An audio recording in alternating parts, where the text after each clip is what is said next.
All right, and now I'm joined by Matt O'Leary. Matt, how's it going? Doing pretty well. Thank you for having me today. Excited to talk some Jets Bills. Yeah, it's definitely a late one. We hoped it would be a little more interesting as far as playoffs for both teams, but hey, we still have football, so we'll take it.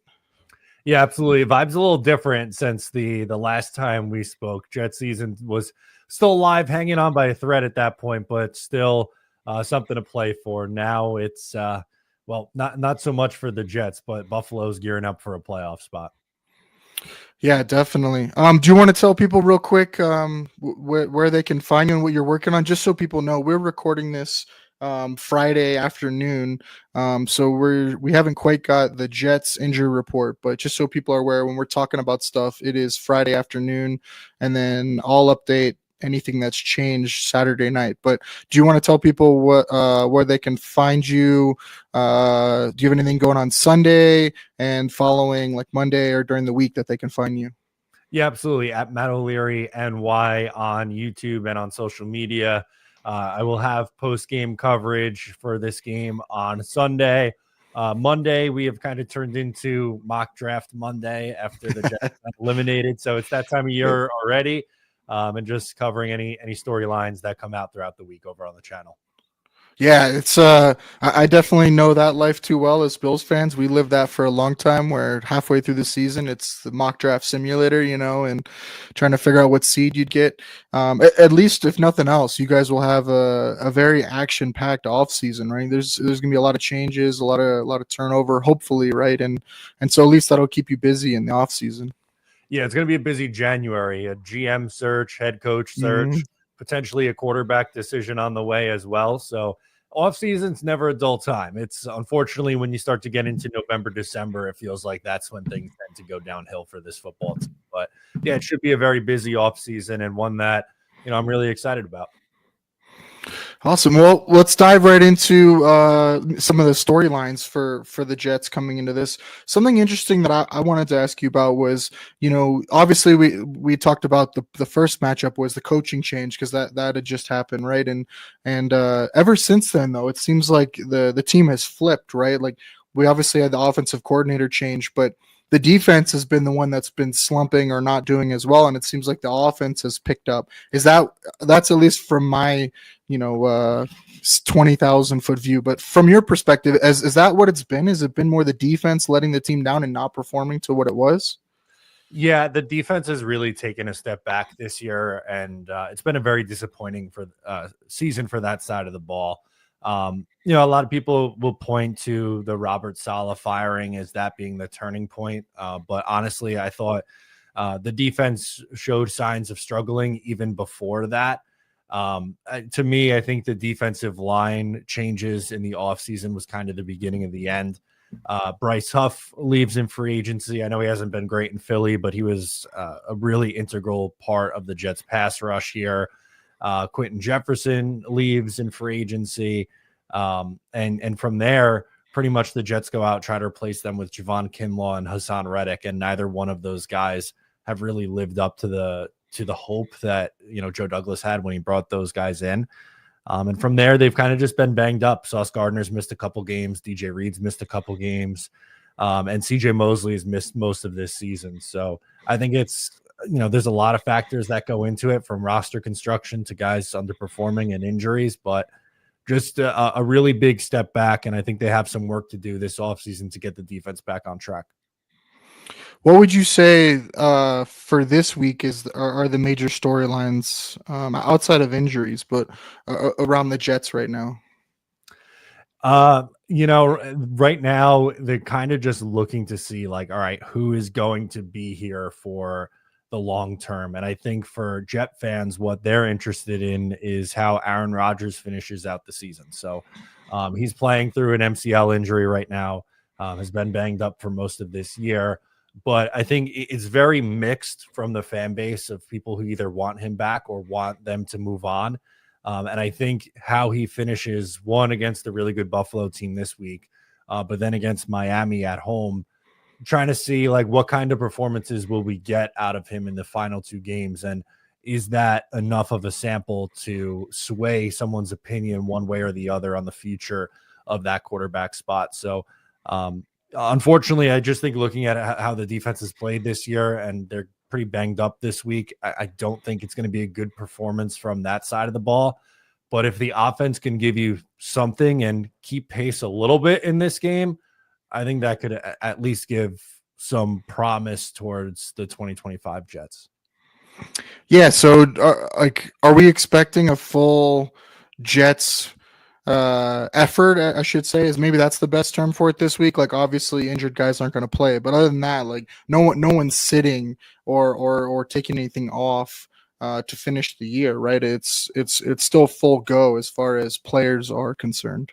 Yeah, these guys are definitely all a full go. And I know I just mentioned Aaron Rodgers there, but he spoke this week about, playing through the injury and how it's such a goal of his to finish out the season. And for these guys, like kind of saying, like, play through the end. We know that we're out of it, but play for pride. And whether it's, to put good tape out there for the next coaching staff and GM coming in here, or if guys are, on expiring contracts, getting their contract somewhere else, like there is still something to play for. The players don't care about the draft positioning. They're not worried about, losing out and getting a better pick. Right. For me, I think the Jets are, even if they were to somehow win these next two games, I think they're still guaranteed to pick in the top 10. So my take on it is like the next GM, if he's, worth a damn, he should be able to find someone in the top 10, regardless of where it is in the top 10 to be an impact guy. Mm-hmm. So I just want to see them go out there and, play with some effort the final couple weeks. Yeah, and I imagine the coaching staff as well too, right? Like they're all going to be looking for jobs, I imagine, and so this is a little bit of an audition or a continuing audition for them. Can they get guys up and going and playing and still giving effort and things like that? Yeah, 100%. And, it's been a very tough showing for interim head coach Jeff Ulbrich. I thought he did a nice job as the defensive coordinator, but I think clearly has shown that he's not a head coach. I think he's in over his head trying to still run the defense and call the defensive plays while also doing everything that a head coach is responsible for. So, for those guys and for positional coaches, like the new GM and coach are going to come in here and bring in all their own guys, and rightfully so. So, they want to finish the season strong to, try to get another job somewhere else down the line. Yeah, and that's a lot, trying to coordinate one side of the ball and coach as well. There's so many moving pieces. It's definitely tough. You think that's part of the regression from the defense as well, is him having to focus on more things than just the defense? I do think that plays a factor in it for sure. They're not getting that same attention that Ulbrich gave them in the past as, just the defensive coordinator. For all of Robert Saleh's flaws as a head coach, I think, no one can question his defensive prowess and being able to develop talent on the defense and run a defense. So I think his absence plays a factor in it too. I wasn't expecting them to fall off as much as they did after he left, but I do think that the coaching changes and Ulbrich taking over being the interim head coach does play a factor here too. All right, and then we'll get to the Bills side now. Obviously, it's the playoff push. The Bills are locked in pretty much to the 2 seed. They have to win either this week or next week. I'd say, for the Bills, they're going to get max effort this game. I think they want to lock that 2 seed in, treat week 18 as, a pseudo bye week, rest guys. I think that would be the ultimate goal. So I think you're going to see more of a max effort this week. And then obviously Josh Allen MVP race, right? Like a lot of people thought it was locked up, 2 weeks ago. And it seems like now it's back wide open with him and Lamar. And depending on who you ask, they'll tell you it's going one way or the other, and the other person has no chance. So I think that's going to be added dynamic as well. I thought that played into last week's game for the Bills. It really seemed like Josh was kind of pressing, and they really missed some of the big shots. He was kind of big play hunting. And I think if that's a storyline for this game, because I think if you go into this Jets game and you try to big game hunt against the Jets, I think that's going to lead to mistakes. And that's where Josh has gotten in trouble in the past against the Jets, is when he's tried to press and try to hit the deep shots. And so it's one of the talking points that I think is important for this game is which Josh do we see? Do we see the one that's okay taking underneath and what's open and letting his weapons do yards after catch and then picking his spots? Or is he going to try to get aggressive again and try to force things down the hill, extend plays, pass up the open receivers for bigger opportunities? And that's really caused him trouble in these matchups. So I think that's something I'm interested in watching here. And can the Jets take advantage of it on defense? So the Jets have really struggled creating turnovers on the defensive side of the ball this year. And Josh has done a really nice job of limiting turnovers for most of this year too. Mm-hmm. So I think that's definitely a factor in this game. For me, it feels like watching this Jets defense. It's not so much that they give up just a ton of explosive plays. It's kind of death by 1,000 cuts. It's all underneath stuff, and the run game really being a killer. I think if I'm the Buffalo Bills, what I would really try to do is lean on Cook in the run game, and just have Josh take the short to intermediate stuff, because it's going to be there. And sure, after time, eventually that opens up the deeper plays down the field. But if they come out trying to air it out, I don't know if that's necessarily conducive to the most successful offensive script for them. I think, again, to just reiterate, I would lean on Cook. He's been really good for them this year. And the under the short to intermediate stuff, and Allen being able to use his legs and escape pressure, I think is going to be a big factor too. Yeah, no, I completely agree. I think the run game is where it's at for the Bills. They have to dominate the line of scrimmage and then let Josh work off of that. I think that's the recipe here, and we'll see how it plays out. The other side for the Bills is the defense. The defense has been very up and down for the Bills. They've been missing a lot of pieces in the secondary. The D line was more of a weakness to start the year. They're now more of the strength. And then the linebackers have been banged up. The secondary has been banged up. And so we'll see who plays this week. But that's another storyline, I think, for Bills fans is, can this defense kind of get settled in? Can they get healthy? And can they get out of the defense what they need? Because that's kind of what's let the Bills down in years past is this defense. In the big games, they can't get a stop when they need to. So that's something to watch for in this game. We'll go through the injuries in a minute, but there's quite a few guys that Bills fans will want to focus in on. Is Matt Milano or Dorian Williams playing? The safeties, both safeties have missed the past 2 games, and DeMar Hamlin and Rapp, and so are either of them playing?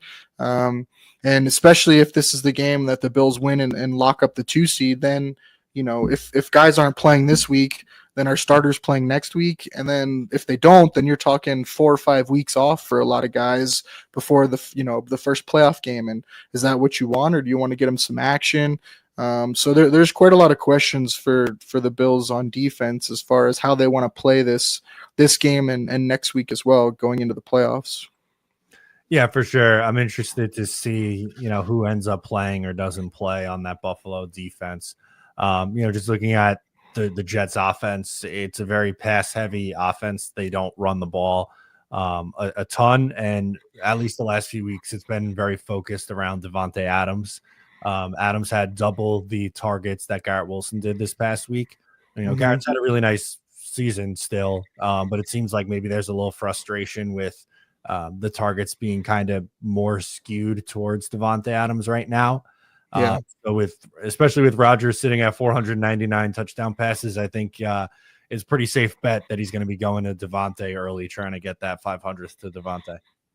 Yep, that's a great call out. Yeah, and yeah, we'll get into the injuries now. That's kind of a good segue into that. So here's the Thursday injury report. I know. Oh, sorry, that's the New England one last week. Here's the injury report for Thursday. So I know it's a little hard to see, but Davante Adams missed Wednesday and Thursday. Wednesday's a walkthrough, right? But Thursday was a DMP. Is that something like they're just maintenance, or is there actual real concern that Davante Adams might not play? Yeah, so he's dealing with a hip injury right now. Jeff Ulbrich said earlier that Davante looked good today, so I'm going to assume that he's going to play for this game on Sunday. Kind of just taking it easy for him in the middle of the week is my assumption with that. Okay. Yeah, it makes sense for a veteran like him, right? How many reps does he need? And then there's the other big names: Sauce Gardner, Morgan Moses, Elijah Vera Tucker. Is there anything on those guys? So Sauce Gardner, I think, is unlikely to play in this game. He's dealing with a hamstring. Um, Quinnen Williams as well. I know you didn't just mention him yet, but just going off Yeah. of from what I saw earlier, those two guys are gonna try to go, but I think might be Oh yeah, stretches at this hamstring. point. Okay. Um, for the I mean, offensive line. that's massive if Quinnen Williams doesn't play. I mean, that is enormous, right? I mean, he's been their pass rush disruptor, right? I mean, he's what else outside of him have they had as far as pass rush? Yeah, really only Will McDonald in his second year. He has double digit sacks this season, but with how quiet Hassan Reddick's been, the pass rush has been a bit of an issue because it's pretty much only on the interior, especially they have nobody else on the interior. Kinlaw's been really disappointing, and then it's a couple UDFA's beyond that. Um, but yeah, Williams would be a huge loss, especially in the run game too. He's really Mm-hmm. their only quality run defender, especially when you consider Jermaine Johnson being out for the season as well, missing him. Yeah, and Quinnen Williams is fourth in defensive tackle pass rush win rate, so that's yeah, massive disruptor. All right, so you said Sauce and Quinnen might not go with the hamstring. What about Morgan Moses and Elijah Vera Tucker? I would think that they're both able to go. Morgan Moses has been kind of fighting through it all year and playing through injury most of the year. So I would anticipate him being back in the mix. Vera Tucker has kind of the same thing, but I would expect him to go. Although, the Jets left tackle Olu Fashanu is going to be out for this week and the So next game as well, dealing with a foot injury. So that likely they means, said what plantar fascia, I think, is what I yeah, saw. yep, Yeah, that exactly. sucks. It stinks. He was having a really promising rookie year once he ended Yeah. up getting slotted in at left tackle. So that really stinks to see. But I would assume Max Mitchell takes his place at left tackle this week. Okay. And how he played earlier in the year, did he not, or was that last year that he played? I remember Max hearing. Mitchell, yeah, he played a lot last year, this Okay. year as well, with some injuries. It's been between him and Carter Warren. Kind of depends Okay. on the week. Um, Neither one of those guys are really all that good, unfortunately. Especially at left tackle, I feel like you could hide them a little bit easier on the right side of the offensive line, but at left tackle, it's been a struggle. That's gonna be a matchup, man. I think you're gonna see Greg Rousseau and then Von Miller, on the two sides. So we'll see. We'll see. We'll see. That'll definitely be a storyline to watch. Is the tackle health for the Jets. Is there any other injuries that you're concerned about, or guys nicked up that you think could affect them in the game? Brees Hall's expected to play. He played this past week, but his knee's been bothering him a little bit. I almost wonder why they haven't just shut him down, but Right. Right. they kind of want, or he has expressed wanting to play and finish the season, but he was a little quiet this past week after a few good weeks in a row there from him. So that's really only the other one, but I would expect him to play. I just don't know if you're going to see that like explosive guy that we're used to seeing with Brees Hall. Well, we'd love that because he's definitely tore it up against us in the past. So I'm okay with that. All right. So on the Bills side of the house, no one is being ruled out. Sean McDermott said there's quite a few questionable guys, but like I said, I think it's going to come down to just how they feel. DeMar Hamlin and Taylor Rapp, the two safeties, they've missed the past two games. Shoulder and neck injury, and I think it's just if they're feeling good, they're going to play. If they're still sore, they're not going to play. In their absence have been Cam Lewis and Cole Bishop. Cole Bishop's the rookie. They've played pretty well. Cam Lewis a little more up and down, but he's banged up as well and is questionable. So now you're looking into Kareem Jackson and Micah Hyde, but I doubt Micah Hyde would get called up to play in a Week 17 game when he hasn't played this whole season, and he's only been in the building for like 2 weeks. So that's something to watch is the Bills safeties and who plays.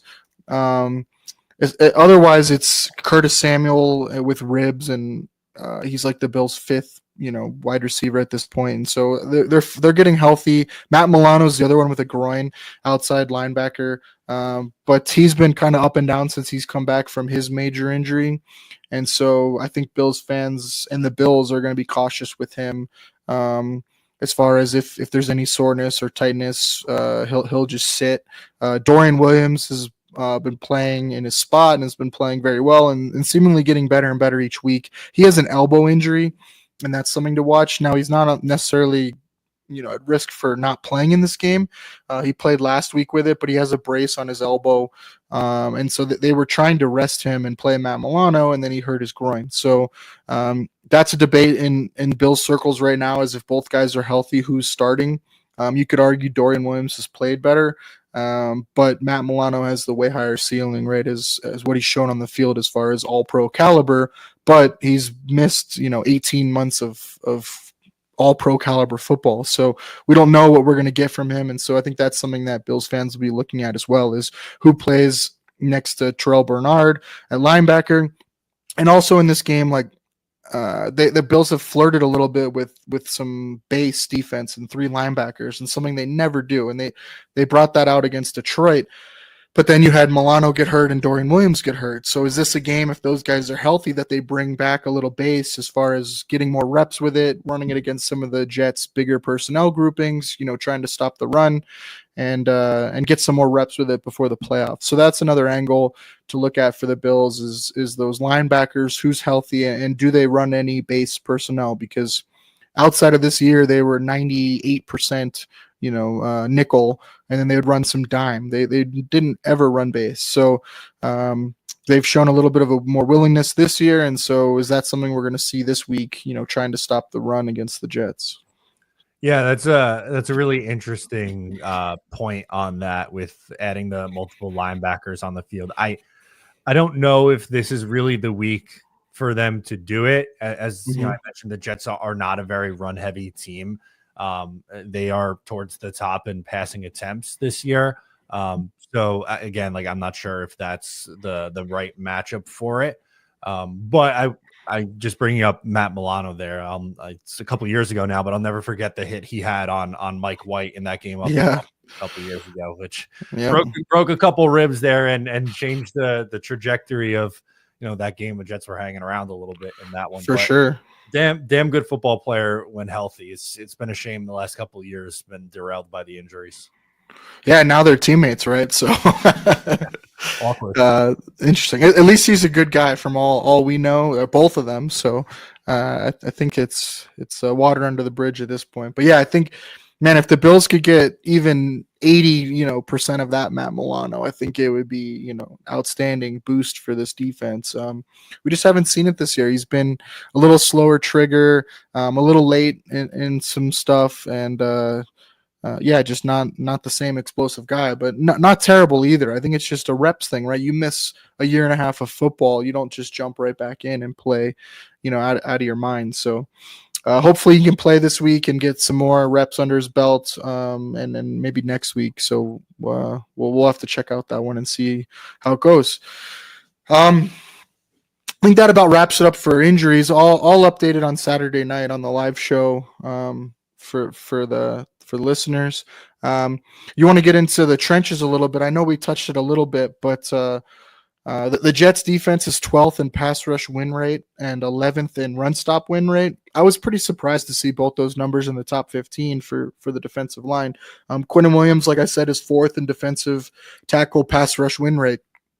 No other Jets are in the top 20 in pass rush win rate or run stop win rate for the defensive line.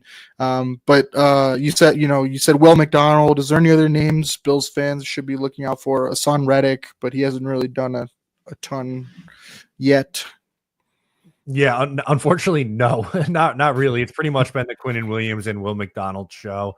You have some, familiar names that I'm sure Bills fans, know, and Javon Kinlaw, Solomon Thomas, former first round picks, but they have been very, very quiet. Michael Clemens, the Jets start on the edge, who's been one of the worst defenders this year. He doesn't win any of his reps, is not as strong against the run as he once was. For me, I'm going to be looking to see if Quinn Williams is playing or not. If not, I would say you're probably going to see a healthy dose of Leonard Taylor, who's UDFA that the Jets brought in this year. He's been okay, but I don't think he's ready for like a starting role that he'd be thrust into in this spot. Okay.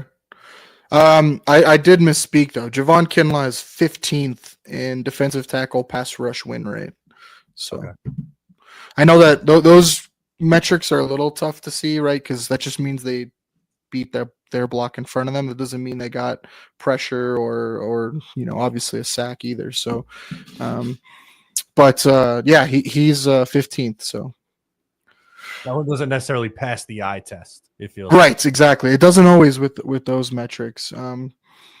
Let's see. Bills' offensive line that they'll be going against is 6th in pass block win rate and 15th in run block win rate. Their left tackle, Deion Dawkins, is 10th in pass block win rate. He's arguably been probably a top 5 left tackle this year. He's been outstanding. Spencer Brown, the Bills' right tackle, is 16th in pass block win rate. He's been really, really good as well, getting better every year. Their 2 tackles are outstanding, both really athletic. They get them out in space. Really good players. And then Connor McGovern, Bills center for this year, is 20th in pass block win rate. So offensive line has been really good. If you could say there's a weakness, it'd probably be right guard, and Osiris Torrance is his second year. And that's using that term lightly. Like, he's been very good. His pass block sets have been much better this year. There's been a little miscommunication between him and Connor McGovern earlier in the year with stunts and stuff like that and communication. But as far as just lining up and blocking, the Bills line has been very, very good. The Bills are the least sacked team in football. A lot of that is Josh Allen as well, right? When you got a guy who can run around and avoid pressure, that helps. But the O-line has been really good. And then run blocking, they've been really good overall. So I think, like you said, is kind of the matchup we want to see, right? Is this Bills O-line just dominating the Jets D-line and running the ball and setting a tone. And I think that's the recipe here for a Bills success on offense. Yeah, and I think that's like looking at the personnel groupings, I think it's easy to go that's advantage Bills with the offensive line against the defensive line for this game. And as we pointed out, the Jets have really struggled in the run game, and Cook has been really good this year. I think you just do a heavy dosage of him, and you kind of take it from there. Also, I mean, I have Cook in my fantasy team the championship this week, so hey, me too. So I'll take some of that as well. And then the Bills like to run a lot of 6th O linemen. They go heavy, and they'll bring in a 6th O lineman and Alec Anderson, number 70, a lot of tackle eligible. He's been really, really good in that spot. They'll also run a fullback as well sometimes with Reggie Gilliam. They'll run a lot of condensed formations. Do the Jets run base at all with 3 linebackers to kind of counter that, or do they stick more to nickel type personnel? Yeah, not as much this year with the absence of CJ Mosley. So when he was healthy, Jamian Sherwood was kind of that 3rd linebacker in that role. Now he's stepped up, and honestly has had a pretty nice season. Has racked up a lot of tackles. Yeah. So usually it's the 2 linebackers with Quincy Williams and Jamian Sherwood. Occasionally you'll see Chaz Surratt rotate in, but I wouldn't say it's very often that they're doing that. Man, I haven't heard that last name in a while. we drafted his brother a couple years ago. So okay. All right, yeah. So that's something to watch too. Is the Bills' heavy personnel, and I honestly think that's really what they're going to want to do this game is go heavy personnel and just kind of set the tone and just weigh on the Jets defense. So we'll see if I'm right or wrong in that. Flipping the other side to the Jets offense. Jets offensive line has been 18th in pass block win rate and 29th in run block win rate. Tyrone Smith, though, is 1st in offensive tackle pass or run block win rate. What have you seen from that offensive line this year? So I think they've actually settled into being a pretty decent pass blocking offensive line. Honestly, when they made the switch with Tyron Smith's injury about Mhm. halfway through the year and went to the rookie Olu Fashanu, I think the line really improved from that point. Again, I mentioned that Olu's out the final 2 weeks, so I think that does play a factor in it. But honestly, I think the line's been pretty solid from that perspective. The run game has been a massive issue. I don't know if you want to put it on the actual run blocking itself or if it's on Brees Hall not being all the way, fully recovered from his knee that's been flaring up at times throughout this year. So I would say it's been disappointing from a run, just overall run game perspective, but more often than not, the pass blocking has held up. There's really only been two games that stand out where they really struggled against the Denver Broncos and Minnesota Vikings, two teams who blitz a lot. So the Jets, they don't really handle blitzing teams a ton, Mhm. but a ton very well. But they've kind of held their own since that point in the season. Okay. How do you see the O line composition for this week? Um, from left to right. I know you said it might be different guys at left tackle. Yeah, so I would assume Max Mitchell at left tackle, John Simpson at left guard, who's been very good this year. That Hmm. was a good free agent addition. Joe Tippmann at center in year two, I think, has done a nice job. Elijah Vera Tucker at right guard, and then Morgan Moses at right tackle, who when Okay. on the field and healthy has done fairly well. Okay. And then you think the weakness is the left tackle?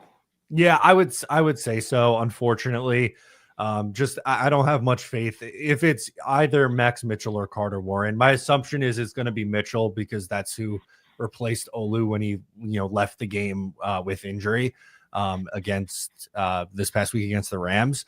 But they're pretty much both those guys play at the same level, below replacement level.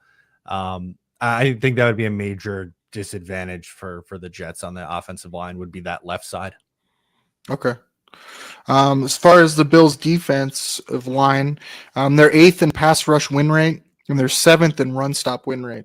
I think if you asked a lot of Bills fans, though, they wouldn't believe those numbers. I think that's kind of been an area where they've really wanted to see more of is from that defensive line. The team kind of goes as the D line goes. When the D line is playing well and firing from all cylinders, especially from the interior, the Bills defense is really disruptive. But they'll go games where they just disappear, and that's kind of what needs to stop. Ed Oliver, Daquan Jones, when those guys are playing well, they are a force. Ed Oliver's kind of turned it on the last couple of games, so is Daquan Jones. Ed Oliver's eighth in defensive tackle run stop win rate and 10th in defensive tackle pass rush win rate. So he's just all around been very disruptive. Daquan Jones is now 18th in defensive tackle pass rush win rate. So both those guys are kind of turning it on. And so I think that's what Bills fans want to see is that interior. Can they get pressure and can they stay healthy going into the playoffs? On the outside, Greg Rousseau is 10th in run stop win rate. He's always been one of the best edge run stoppers in football, probably top five in that regard as far as run stop. I think where Bills fans really have been disappointed this year is on the edge as far as pass rush wins. AJ Epinesa just is, really hot or cold. Von Miller's been, there, after suspension. You see him making moves, getting pressure, but he just hasn't been able to finish. He's been getting closer, so that's something to watch. And then Greg Rousseau has been really disruptive. But again, just not closing and getting sacks. So they'll get a lot of pressures, but they haven't necessarily been getting the sack totals. The Bills are, I think, 21st or 22nd in sacks overall, but they generate a lot of pressure. So we'll see how Rodgers handles the pressure and then where they want to navigate. And then as far as blitzing, they've been really hit or miss. It's game plan specific, I would say, and situation specific on whether or not they'll blitz. They'll do some sim pressures and drop defensive linemen and bring linebackers or nickel or against Detroit 2 weeks ago they did a double corner blitz, inside corner blitz. That's something they'd never done that I've seen under McDermott. So with Babich as the new defensive coordinator, he's been doing some different stuff. So we'll see what they do against the Jets. I think I think the big thing is probably trying to get quick pressure and make Rodgers get rid of the ball quicker. But you know, you never know. They've been varying their schemes quite a bit this year. Yeah, I think that's gonna give the Jets offense some trouble in this game, and especially if they're able to create pressure on a banged up left side of the offensive line. Rodgers has shown when he has played through injury at this point, he's not moving as well as what he has in years gone by. I Yeah. think that would lead to sacks or errant throws. So just another area I think the Bills rather could use to exploit the Jets offense in this game. Yeah, I think it's really going to depend on the outside, and what the matchups look like and what the Bills have an appetite to do. Because when they run man coverage, their defense is a lot better, but they don't do it a lot. And so as the weeks have gone, they've been more apt to do it. But then you had Rasul Douglas go out with a knee injury and miss a couple of games. He should be back playing. And so they feel really comfortable with Christian Benford matched up pretty much against anybody. He's having a phenomenal year, arguably top 5 corner in football this year. And so do they want to go man against, Devontae Adams and Garrett Wilson? I don't know. I mean, I don't know if that's something they have an appetite for. Do they shade a safety over to Devontae Adams' side and try to lock him up that way? I'll be interested to see, because I think that's going to then dictate if they want to blitz, what kind of pressures they want, or are they going to play more zone? And I don't think this is necessarily the Jets team you want to run a lot of zone against. I think that's where Rodgers and Devontae Adams and Garrett Wilson will just eat you up if the Bills just sit back in a zone. Yeah, I was going to agree. I was going to say the one thing going for this Jets offense right now is they do have 2 really good receivers with Devontae Adams and Garrett Wilson. And I know, Wilson's maybe been a little frustrated the last couple of weeks with how things have been going, but still having a really nice season. And, with the route running that both those guys have, they could find the soft spots of the zone and get open. So if there was an area where the Jets offense could have success, I think that would be the scenario, like you said there. If they do decide to run some zone, and they're maybe not able to get as much pressure as anticipated, then that would probably be the path to success offensively for the Jets. Yeah, it sounds weird that you would want to play man against Devontae Adams and Garrett Wilson, but I could honestly see them do some press man and with some safety help, and then try to disrupt the timing and get pressure on Rodgers.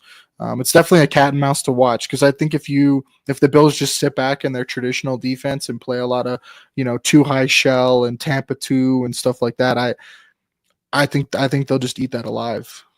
Yeah, and Rodgers this year, he hasn't taken very many deep shots down the field. So if you give him that underneath stuff, like he'll take it. Not afraid to take the 5-yard outs and stuff like that. Exactly. Yeah.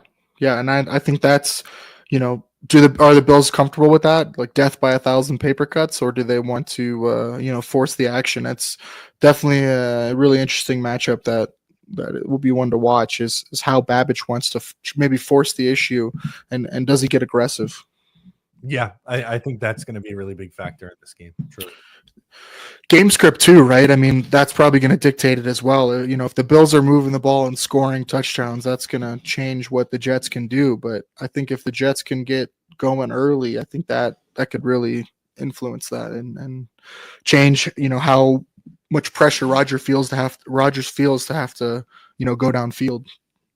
Yeah, this isn't a game where the Jets could afford to go down big early and fight their way back in. Like, I think as you're talking game script there, they're going to have to score and keep pace, which again is easier said than done, of course. But they're not built to chase a double-digit point deficit, I don't think. Yeah, no, I agree with that. I think the lack of downfield explosive plays for the Jets, especially with the lack of it in the run game with Brees, I don't think they want to get into a shootout or where they need a quick score. Exactly. Looking up the Jets in situational stuff. So on third downs, the offense is 13th. Fourth downs, they're 29th. In red zone, they're 24th on offense. And then on defense, they're 15th in third down, 31st and fourth down, and 17th in red zone. What do you think some of the issues have been as far as fourth down and in red zone specifically for the Jets on offense? They feel a little stubborn, especially when they get down towards the end zone. I think Rodgers likes to go to guys that he's comfortable with. An example that I can give you is this past week, they had 4th and 4 in the red zone, not inside the 5, but like just inside the 20, we'll say. And they ran an end zone fade to Devontae Adams was the play call. Or the I don't know if the play call is the right wording, but that's where the ball went. There were other routes, obviously, but I just think they try to force it too much, and they get a little too cute on 4th and short, especially. I think it's a mix of play calling and honestly execution. I know that's that's going to come off as really cliche, but they've part of the reason why they've been so bad is the missed assignments. The tight ends have really struggled in the blocking game this year, and they just can't seem to execute those short yardage situations for whatever reason. Something to watch out for this game is third down. The Bills' third down defense is 29th. They've been really bad, especially third and long, like 3rd and 8 to 12 for some reason. So that's an area to watch. The Jets are, I think, 13th in third down percentage. So something to watch. Can the Bills' defense get off the field? I think that's been a lot of the issue the last couple games is early in the game they just don't get off the field and they get worn down. Giving up long drives, even if they do force 3rd and long. Okay, yeah, definitely something to note in that one. Then for the Jets, seeing if they could sustain some drives, it will go a long way. You can't, right? You can't have those short, 3 and out kind of possessions because that's how you get into Bills running up to a big lead, and as we said, exactly not built to come back from that. Yeah, especially when that offense gets in a rhythm for the Bills. If you can kind of keep them from getting in a rhythm by having some sustained drives, I think that helps a lot. The Bills' offense is 7th in third down percentage. They're 1st in fourth down percentage, and then they're 2nd in red zone. So they've been really, really efficient the last few weeks in the red zone, scoring touchdowns. So that's another area to watch. Can the Jets force some field goals or even no points in the red zones? That would go a long way in this game. The Bills' defense, like I said, is 29th in third down percentage. They're 9th in fourth down percentage, and they're 18th in the red zone. So not too bad in the other areas, but third down is just atrocious. They've been just so bad. 29th is crazy to think about. In McDermott area, they've been very good. And so this year is just a really crazy anomaly. Yeah, that's something that probably won't have much of an impact this week, but as you're gearing up towards like the playoffs and against tougher, like that's definitely something worth noting. And hopefully not for Bills fans, hopefully not the case, but could be something that costs you a playoff game. Yeah, definitely. It has before, for sure. All right. Do you have anything else storyline wise for this game that you wanted to touch on? Not really. I think we hit on most of it. Just given the Jets' perspective on it, expectations are pretty low for this game. I don't think anyone's realistically expecting them to win or honestly keep it all that competitive. I just think matchup wise and for how banged up the Jets are right now, you're getting this Buffalo team at just a really bad time. Yeah, I think also like last week the Bills, sleepwalking through the first half of that game against the Patriots, and I think that might have woken them up a little bit, hopefully for Bills fans, and they come into this game with a little different game plan, and so that's probably going against the Jets as far as this week. Divisional game as well, so you never know, right? It can get a little crazy, but if I asked you what would be the blueprint for a Jets victory, what do you think that would look like as far as on offense, defense, maybe 1 or 2 key things they would need to do to win this game? So I think if they were to win, they'd have to win a shootout kind of game, which I know we just said like the Jets aren't built to come back, but with how their defense has played this year, Buffalo's going to put up points. So this isn't a game where, in maybe years gone by when we've seen the Jets beat the Bills, albeit at home at MetLife, not on the road, it's usually like a 20-17 kind of a game. I just don't think that's realistic to expect the Jets to hold Buffalo to that level. And they'd have to do something they really haven't done a lot this year, which is create turnovers and not make mistakes on special teams. That has been killer for the Jets. I mean, the last game the Jets played against Buffalo, the special teams really cost them. Greg Zuerlein, who ironically is back this week, they're activating him off IR. So congratulations. You probably see a missed kick or two. You get to kick in Buffalo too, like one of the hardest stadiums to kick in.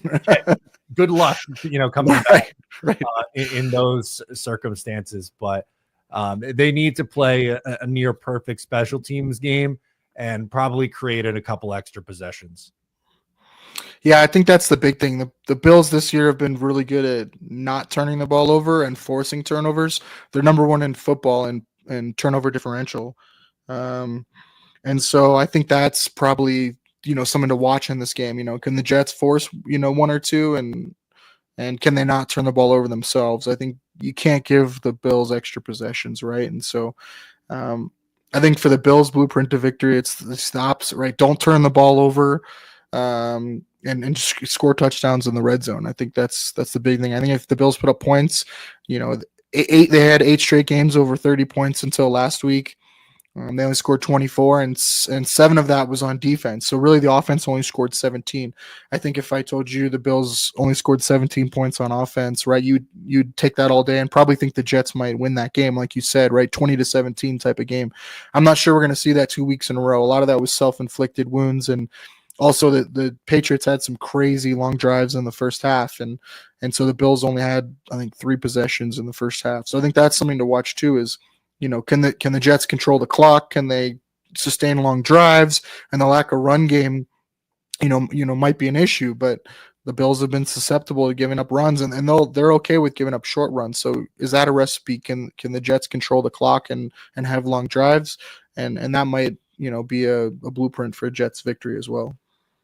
Yeah, I think that would play a factor in it. As you mentioned, this past week was probably their worst offensive showing in a long time for this Bills team. You're rattling off how many games, 8 games in a row of 30 plus points. I wouldn't be surprised if they got to 30 plus again this week and kind of get themselves back on track. I just don't think, unfortunately, with how this Jets defense has looked, potentially no Quinnen Williams and Sauce Gardner, that's going to be really tough.